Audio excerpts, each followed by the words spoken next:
कुमार पूर्णिमा चंद्रग्रहण जानतु केतेबेले पाकत्याग और सर्वमोक्ष आसंता 28 तारिख रे कुमार पूर्णिमा एवं सेही दिन ही पड़ुछि राहुग्रस्त खंडग्रास चंद्रग्रहण।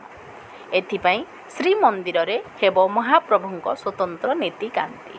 तेबे सेही दिन चक्रराज सुदर्शनक चारि आश्रम परिक्रमा हेबाकु थिबारु पाक त्याग पूर्व सुदर्शन जेपरि रत्न सिंहासन को बाहुड़ी आसबे से श्रीमंदिर प्रशासन पक्षर गुरुत्व दिया जाइछि। ए वर्ष कुमार पूर्णिमा दिन पड़ुछि चंद्रग्रहण। एमिति सेमिति नुहे ये राहुग्रस्त खंडग्रास ग्रहण। जानी रखंतु केतेबेले पाक त्याग और सर्वमोक्ष।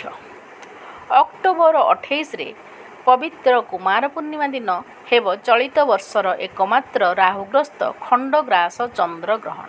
सूचना अनुसार ग्रहणर स्पर्श राति 1:04:55 एवं सर्वमोक्ष राति 2:24:02 अर्थात ग्रहणर अवधि 1:19:07।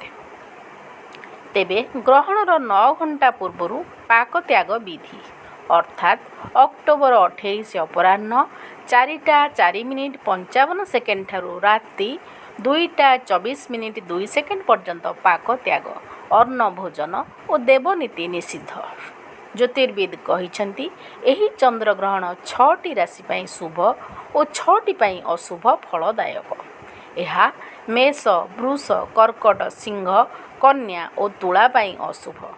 मिथुन बिछा धनु मकर कुंभ और मीन पाई शुभ अटे।